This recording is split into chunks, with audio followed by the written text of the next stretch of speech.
Welcome to Grand Rounds in Urology's UroEdge Advanced Practice Learning Center. I'm Diane Newman. I'm a urology nurse practitioner and the Senior Editorial Director of Grand Rounds in Urology. I'm very excited today because I have a colleague of mine, Rachel Hastings, who's a physician's assistant. Rachel was at the University of Pennsylvania practicing with me there for many years, but she has over 20 years experience as a physician assistant in urology. She primarily concentrates on her practice as urologic oncology, and currently she's at NYU Urology Oncology, so I really welcome her. She's going to talk to us a little bit about biomarkers for prostate cancer. Welcome, Rachel. Thanks, Diane. Happy to be here. We have a great topic today, biomarkers for prostate cancer. There's been a lot changing over the last couple of years, so I'm excited to get to it. Here's my email in case anybody needs to reach out for any information after the chat. So when we look at where we are in diagnosing and treating prostate cancer, we have obviously come a long way. As we look to the future, we hope to decrease overdiagnosis and treatment, improve detection of clinically significant disease, and further risk stratify patients for various treatments. When we think about all that, do we need more help? Some things to consider throughout this talk are prostate cancer heterogeneity. We see large variation among patients with prostate cancer, i.e. one grade group 2 does not behave like another grade group 2, as well as one grade group 2 within the same patient may behave differently in regard to progression or response to disease. PSA was an early marker in 1986, first as an aid for treatment, and then in 1994 as a diagnostic tool. PSA has had great impacts in diagnosis as well as management, but I think we all know that PSA lacks specificity, and relying on PSA alone has been proven to lead to overdiagnosis and overtreatment, hence the guidelines set forth by the U.S. Preventative Services Task Force. This may have led to a decrease in overdiagnosis, but are we now missing significant disease? We also have things like Gleason score, grade group, and risk calculators, but it's still not enough. We need more information to help guide who needs a biopsy, who are candidates for active surveillance, who on active surveillance may go on to progress, and who needs more intensified treatment. So what is a biomarker exactly?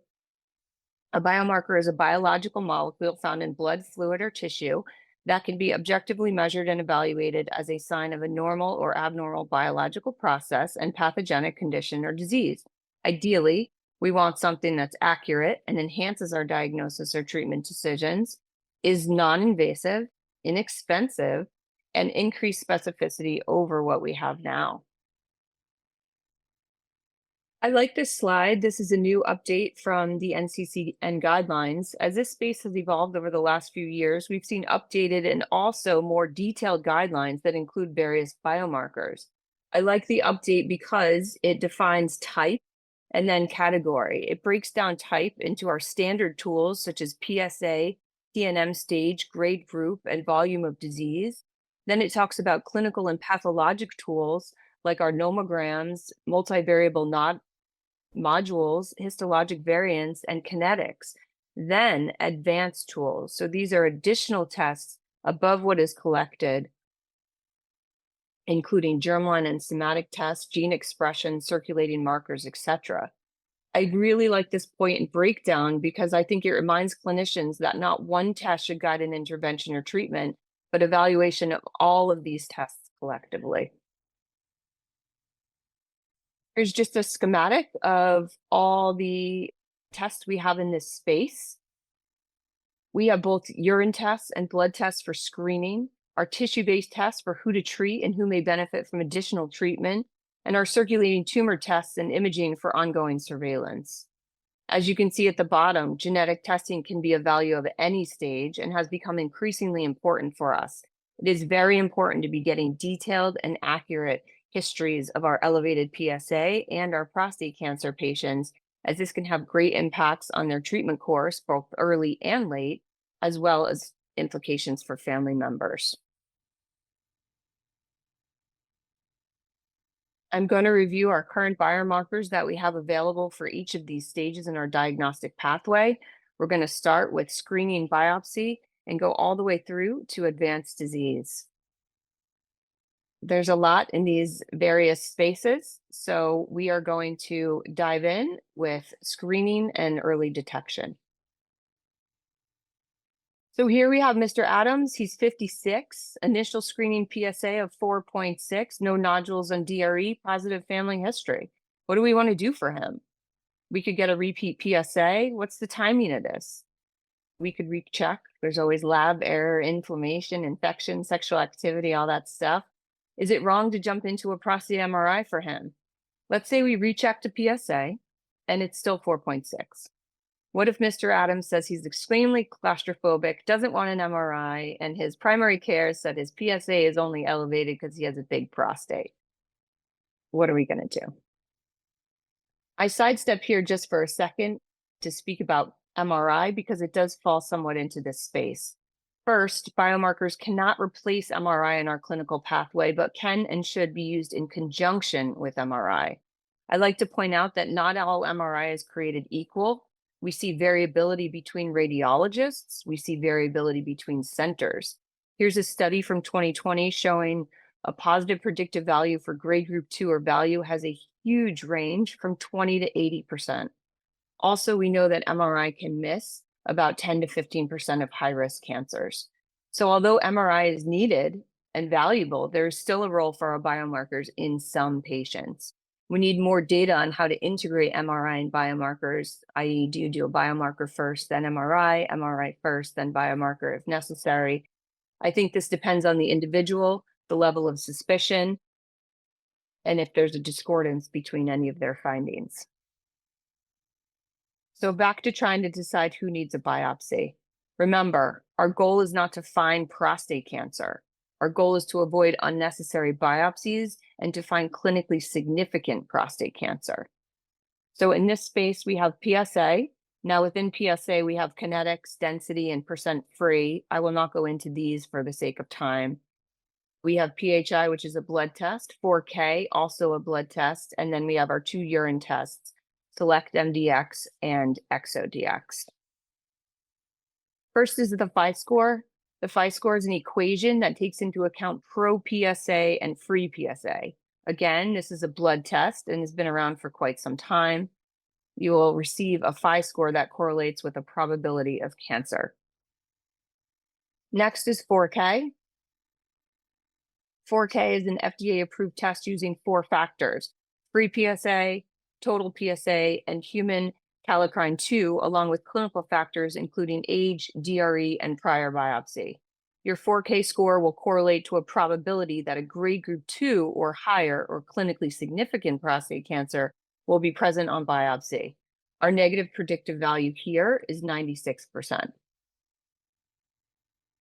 SelectMDx is next. They use a gene panel as well as clinical factors that include age, PSA density, family history, DRE, and biopsy history. This is a urine test that does require a DRE prior. SelectMDx will give you a risk for both the likelihood of prostate cancer on biopsy, and will break it down further to the likelihood of detecting clinically significant prostate cancer. This test quotes a 95% negative predictive value for grade group 2 and a 99% negative predictive value for grade group 4 and above. It's important to keep in mind with tests that use clinical factors like age, PSA, prior biopsy, because taking a 5-ARI, prostate inflammation, aberrant PSA, incorrect filling out on the requisition can all greatly affect your results. ExoDx also uses a gene panel of exosomal RNA to give you an EPI score. This is a urine test, and one advantage here is that it does not require a DRE because the exosomes are present in urine without manipulation. This is ideally a first catch urine. This isolates urine from the prostate. Of note, if the patient has voided recently, it's helpful to tell them to wait an hour before voiding again to get the most accurate results. Here you will get a score. If less than 15.6, you're considered low risk, greater than 15.6, high risk, and biopsy is recommended. This score correlates to a risk of cancer, and this study quotes a similar 95% negative predictive value for grade group 2 and above, and 97% for grade group 3.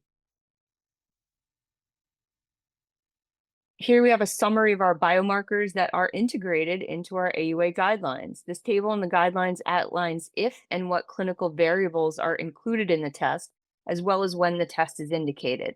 I like to look at this as you're deciding which one to choose. Sometimes you want to include clinical variables, sometimes you don't. Sometimes it's convenient. Also, I will always talk to my patients prior to obtaining the test about expectations. I like to tell them that just like the PSA and MRI, there is no one perfect test, and the expectation is that the result could be helpful, but an equivocal result doesn't always help guide our decisions. These tests are designed to be more specific, but do still pick up other things like inflammation, etc., and must be interpreted in the context of all the other clinical variables, such as kinetics, family history, prior biopsy, etc. So do you sit with the patient and go over all the different options with them as far as which test is most appropriate for them? I do not generally go through every test, but if I have a patient and we're talking about what's your possible next step, again, we could repeat a PSA, we could get one of these extra biomarker tests like a 4K or an exosome, or we could go straight to MRI. I talk about the pros and cons of, jumping straight to something and whether I think that a biomarker test will be helpful. If I really don't think it's going to impact my treatment decision, I won't do it. I won't waste their time. I won't waste the money. But sometimes if I think it's going to help me push the needle one way or the other, then I will tell them up front. We may get a very definitive result, a very, very low risk or very, very high risk, but we may also get a result in the middle. And if we get a result in the middle, that may not help us much. So I do like to kind of pre-educate that information before we go ahead and order any of these tests. How much do then your collaboration between your urologist, who's maybe also, is going to eventually treat this patient, how do you do that then? Do you see them, or is it that the urologist refers to you? Kind of what is the process within your practice? It depends. So some patients are, I'm seeing them for kidney cancer and then they have an elevated PSA. So then it shifts. Other patients come to us, with a new diagnosis. So generally in our practice, I see all the follow-up patients. I'll follow all these elevated PSA patients. I'll follow all the active surveillance patients. I don't involve my attending much unless I feel like need help in that decision-making process, or if the patient would like their opinion, their input as well, then we'll have that discussion together and bring them in. Okay, thanks a lot. Go ahead with your lecture. All right. So now we're going to see what we're going to do with our Mr. Adams from way back then. And we're going to talk about, does he need to be rebiopsied? So what we did with him was we decided to forgo a biomarker. An MRI and a targeted biopsy was done, was found to be negative with atypia, and we've rechecked his PSA 6 months later. His PSA is now up higher at 5.6. What do we want to do? Here we have our options. We could repeat the MRI. We could do a phi score. We could do a 4K, which we already touched on. Or now we have our new players, ConfirmMDx, PCA3, and MiPS.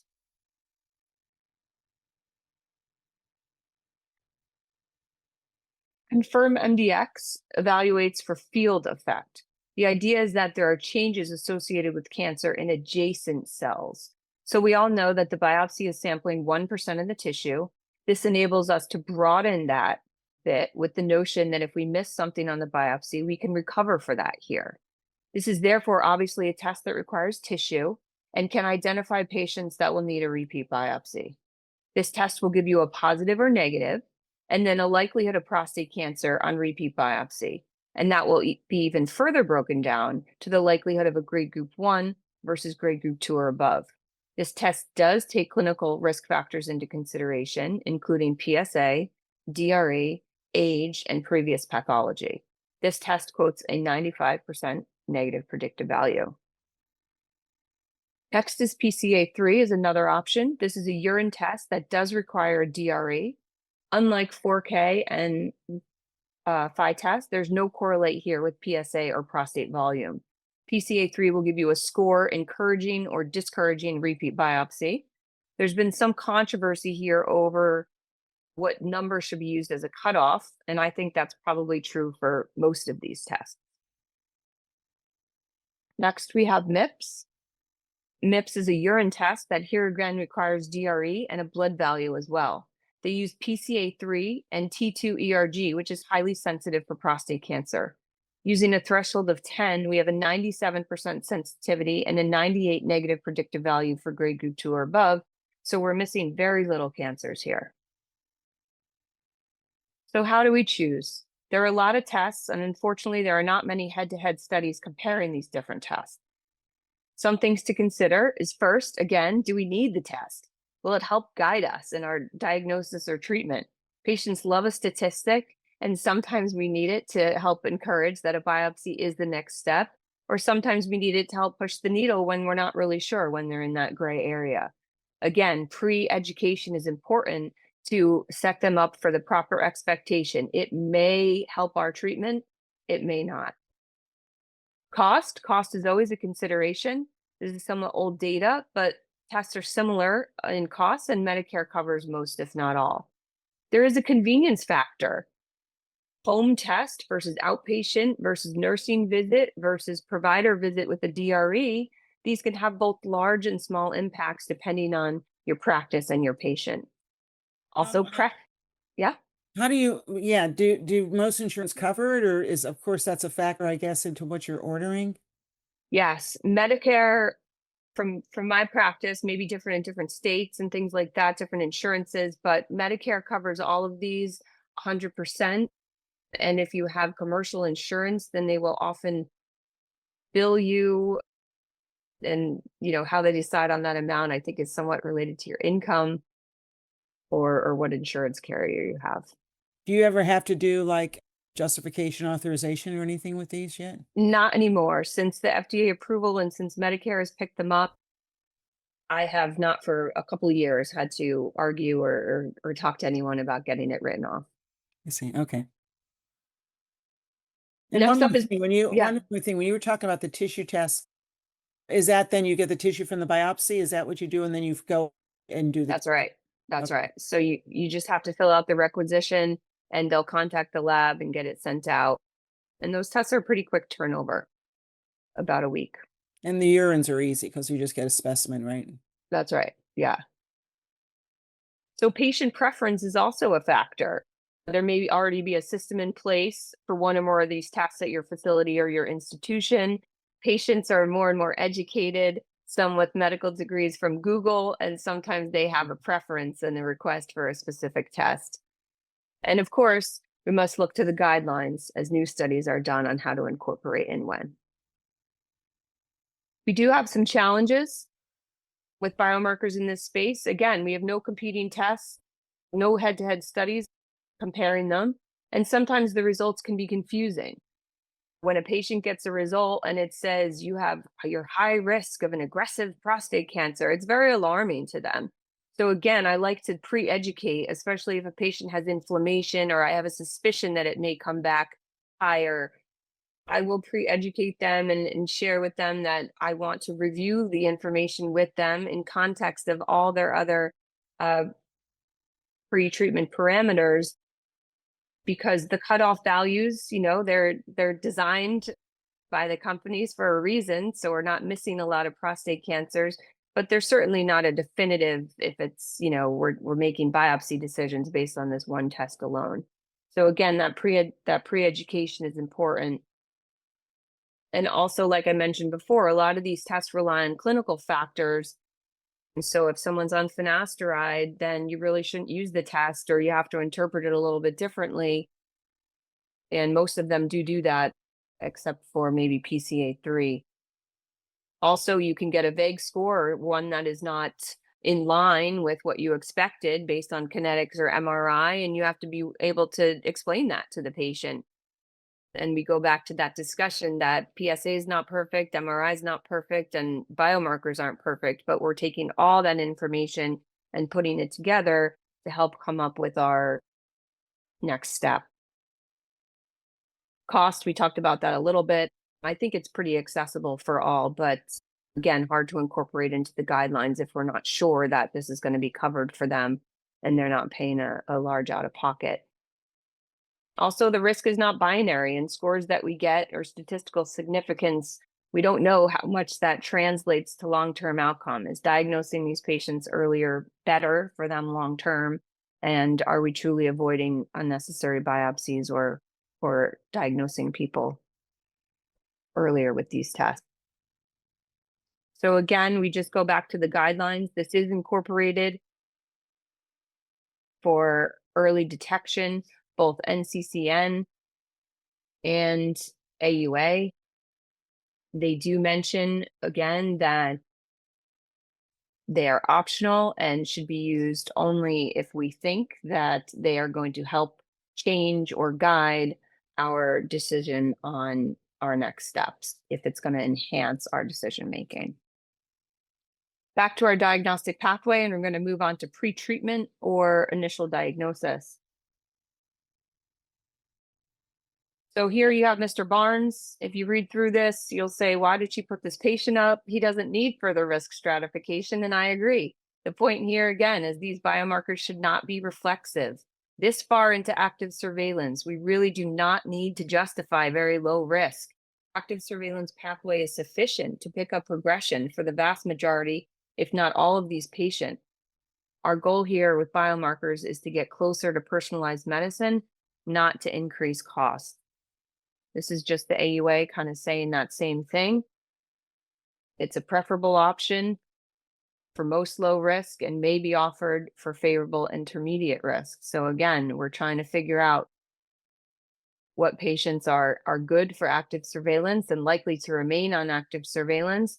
And maybe we want to help find out what patients are maybe higher risk for active surveillance and we'll push towards treatment or keep a closer eye on. Again, same thing. So they're saying we'll use these if it's going to alter our clinical decision making. We do not need to routinely use it for very low risk if it is not going to change our decisions. So who are those people that are on active surveillance or candidates for active surveillance that we may want to order an additional test for? Somebody that comes back with Gleason score 6 in multiple cores. Many cores, 4 or 5 cores, so higher volume grade group 6, a very large MRI lesion.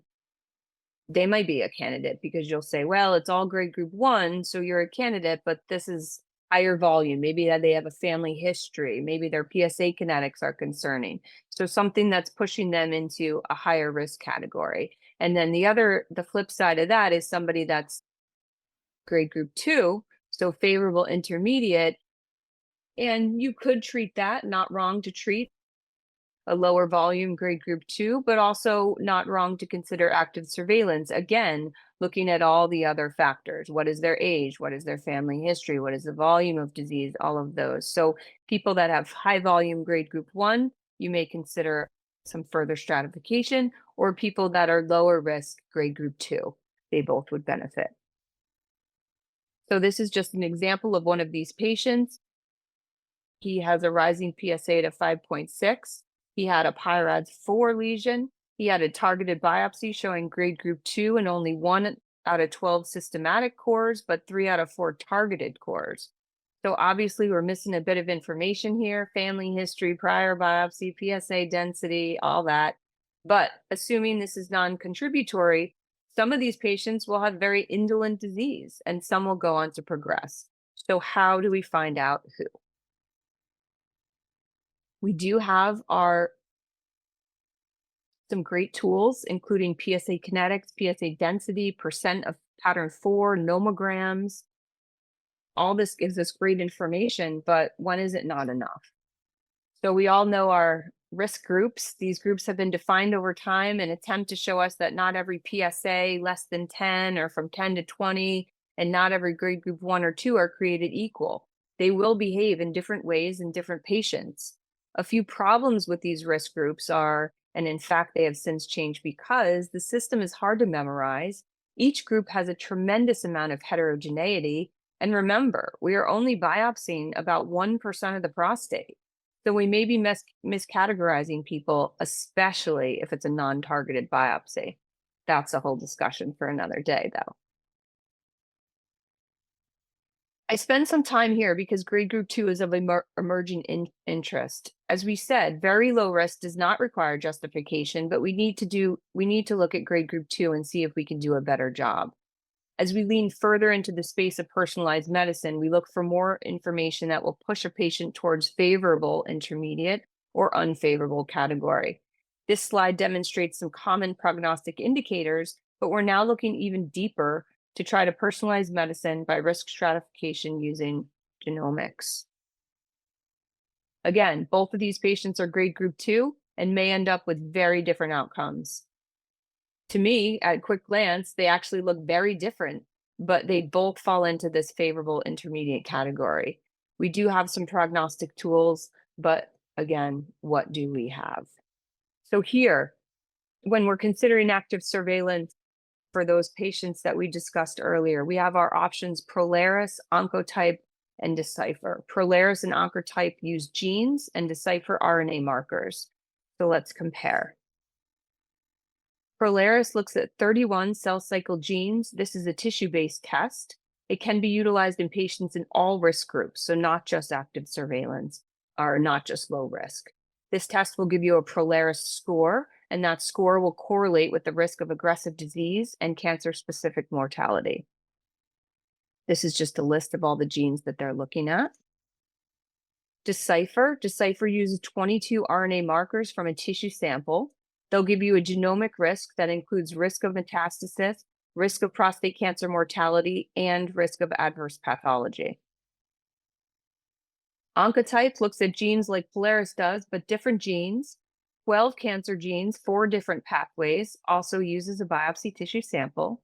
You will get a GPS score from 0 to 100 that will place you in a category. Oncotype also lays out risk of death within 10 years, metastasis within 10 years, biochemical recurrence within 3 years, and likelihood of adverse pathology at radical prostatectomy. Oncotype does take into account PSA density, grade group, and volume of disease. This is just a schematic on how they do their thing. Some limitations to these tests are they are not incorporated into the guidelines other than saying they can be used for further risk stratification. These are competing tests, which again lack head-to-head studies.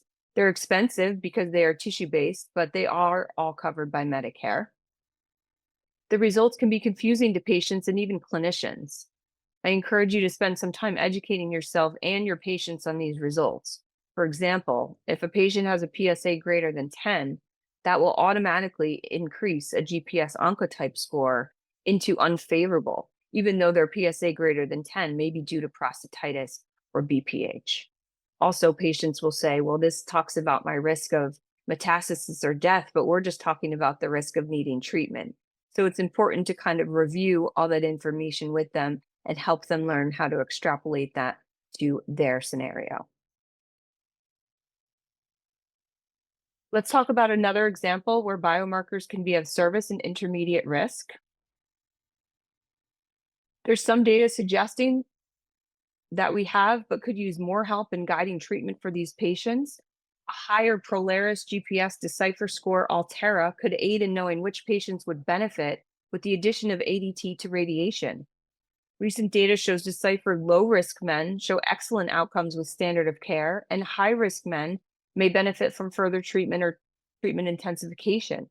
Also, Artera is now written into the guidelines as a predictive tool for an intensification with ADT.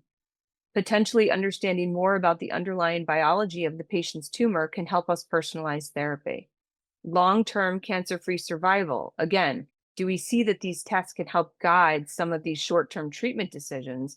But studies are just emerging that will help us see if they correlate to overall survival, and it looks like they may. In the meantime, however, we can hope to minimize our side effects in patients that do not require multimodal treatment or ADT and intensify those who do. I think this becomes increasingly important as our patients are becoming younger age at diagnosis and treatment and more informed as to what their treatment options are.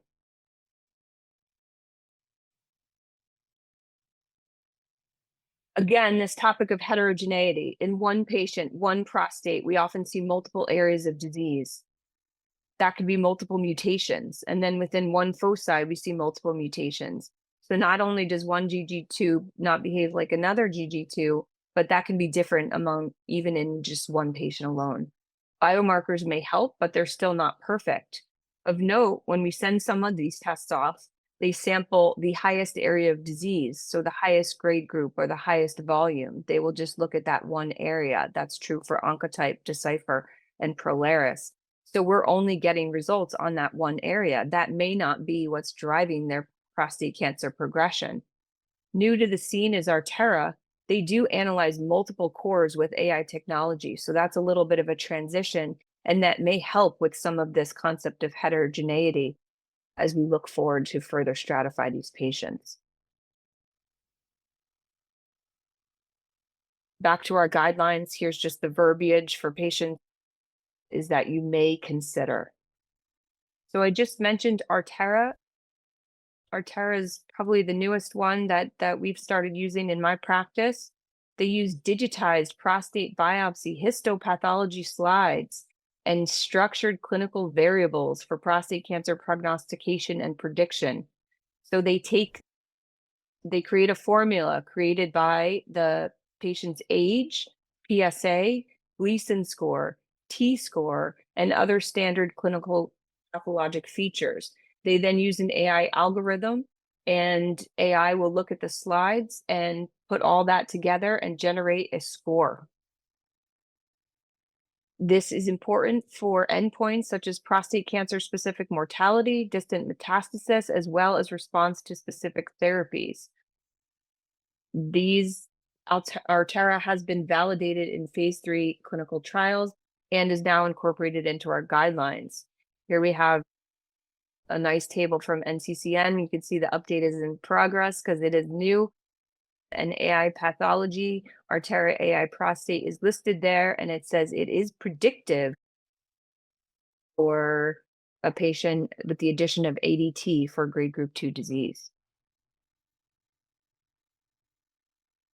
Let's jump to a patient with high-risk disease, Mr. Andrews.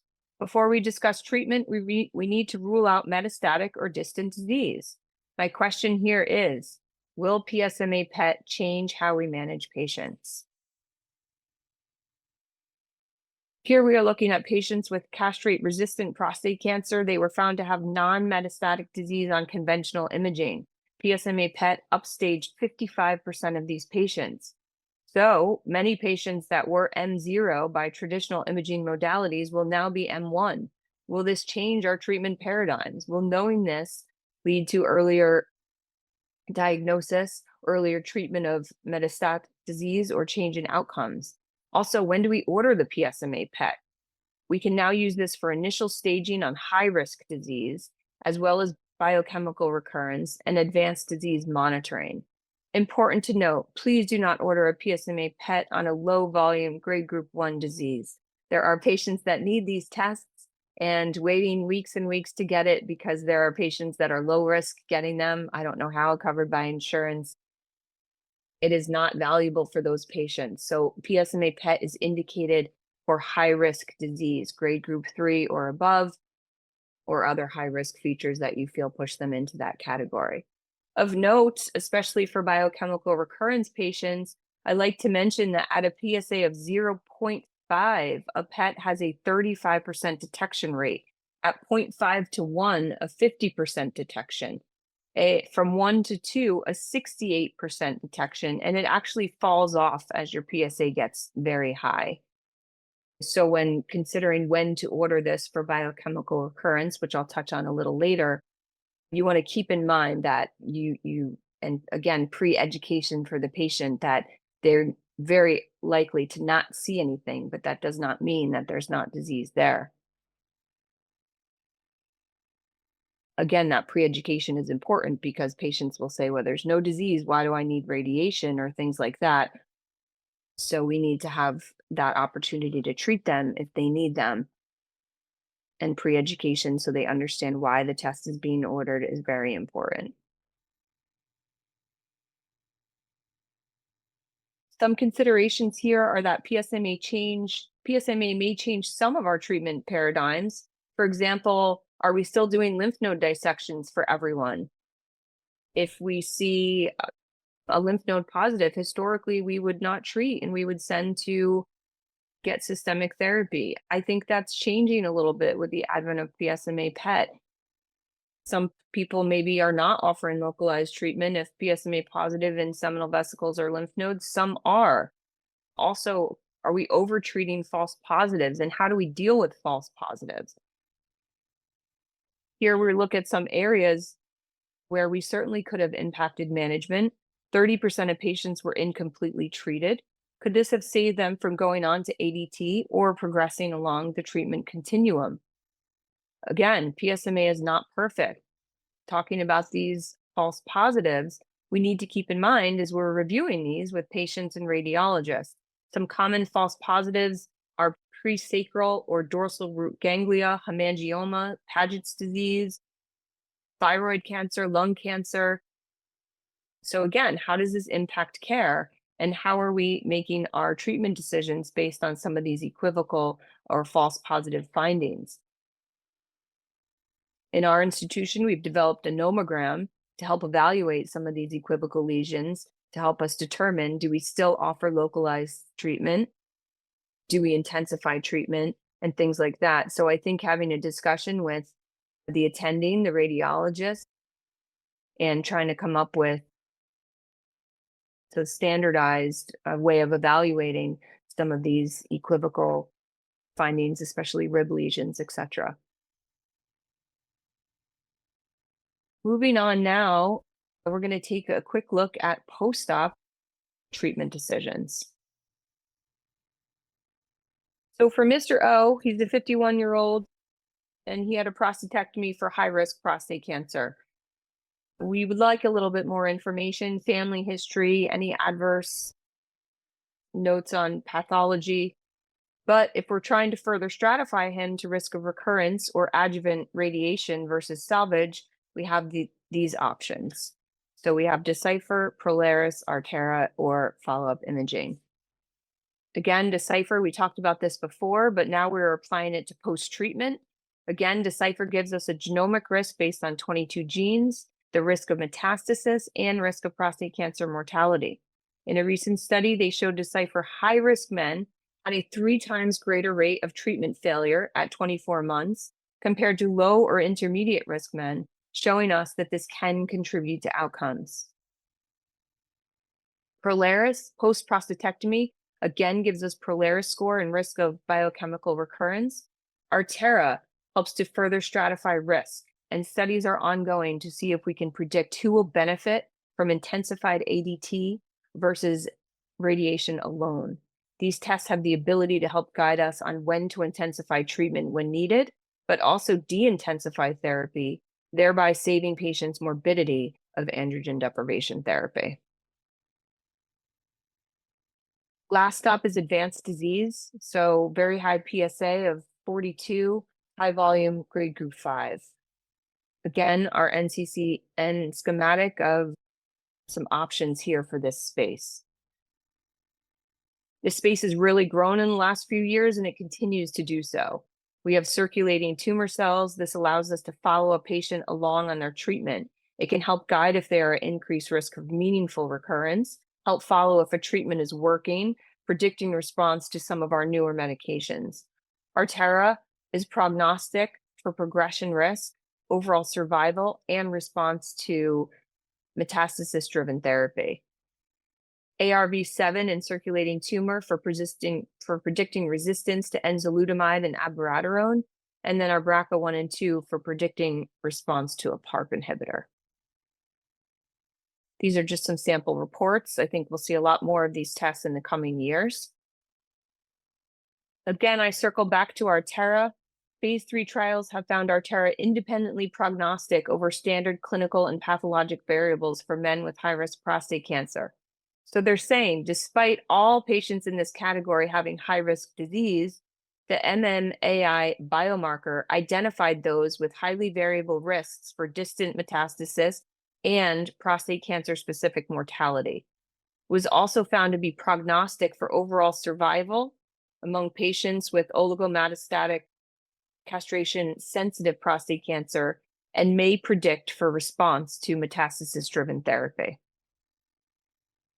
We cannot talk about advanced disease without mentioning these mutations. This study from 2015 talks about germline and somatic mutations and how they can help us with our treatment decisions for advanced disease. 2 out of 10 of these patients will have new treatment options, 1 out of 10 with inherited germline mutations, with BRCA2 being the most common. This will help us when deciding on treatment options for patients, including PARP inhibitors, immune checkpoint inhibitors. Who gets germline biomarker genetic testing?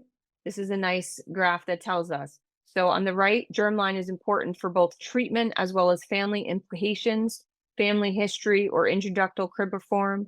The middle column shows us, for treatment purposes, who may these tests actually alter their treatment. This testing is always recommended for metastatic disease, always, and is considered if localized disease, but some of those high-risk features. So high-risk pathology, or strong family history, or personal history of introductal or cribriform.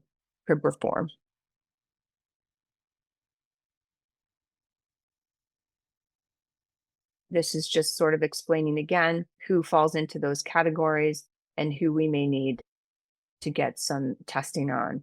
So strong family history of not just prostate cancer, but also breast cancer, colorectal, pancreatic. So again, going back to when you first meet a patient and they have an elevated PSA, all of these things may become important later on down the road. So it's best just to initially, when you meet them, get that full history, get the full family history of prostate cancer, as well as some of these other cancers, and get their full PSA kinetics, get all their pathology information, everything that you can right up front, because that may become more important for them down the line. Again, a summary here. Advanced disease really does require a multidisciplinary team. So when we're ordering some of these tests, it's hard to know and interpret all this information. So you want to rely on your attending providers. You want to rely on some of your med-onc colleagues, your genetic counselors, if you need help. But it really is important to obtain this germline testing for patients that are high risk and have that be standard of care for your institution. Conclusions here: PSA and MRI are helpful, but we need more help. Biomarkers are promising and they can help risk stratify patients. The PHI score, 4K, SelectMDx, and EXO and MiPS can help us identify patients at risk for clinically significant disease. PCA3, MiPS, ExoDx, 4K, PHI, and ConfirmMDx can provide additional information for men at increased risk of prostate cancer with previous biopsy. These tests are similar in cost. Some have a convenience factor, so these are things to consider. Pre-education is also important to consider. Molecular characterization is becoming increasingly important, and there's a wide range of testing available. More research is, of course, needed, and we must remember these biomarkers are a complement to using the other pretreatment parameters, including PSA, age, family history, kinetics, all of these things to help us guide our treatments or our decisions for these patients. Thank you. Thank you so much, Rachel. You know, things are moving rapidly with some of the new changes, as far as this testing, like Artera just got, like you say, approved for in the advanced disease. So how do you keep up with all this? I mean, I think this is, your expertise is really, you showed it here in this lecture, but how do clinicians in urology keep up with all this? Because they are really managing these patients. Yeah, I think it's easy. Sometimes we get into our daily routines and we do what we've always done, or you follow along with, whoever you're working with. So a lot of it, I think, is going to meetings or looking up some things online, new guidelines. AI does make some of this much easier. I was looking up some things because I'm interested in diet for prostate cancer, and there's so much out there that's a little bit easier to obtain. So I really think just networking with your colleagues, outside of your own institution is important. Going to meetings, if you don't have time or money for meetings, then really taking it upon yourself to just review some current journals, subscribe to some of them, and skim through some of them so you know what's new and what's out there. Are you the only advanced practice provider managing these patients, or is there more in the practice? There's more in our practice. We have 3 other oncologic PANPs in the group, and probably we'll be adding more in the future. But yeah, we all pretty much do similar with prostate, kidney, bladder. So you also see patients for kidney and bladder also then? Yes.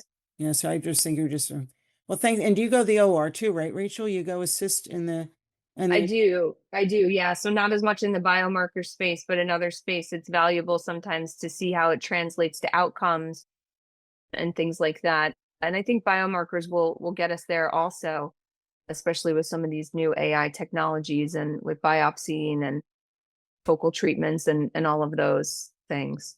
Well, thanks so much for this. It was so informative. I know our viewers will really learn from you because it was really such a thorough review of biomarkers. So thank you. Thanks for having me.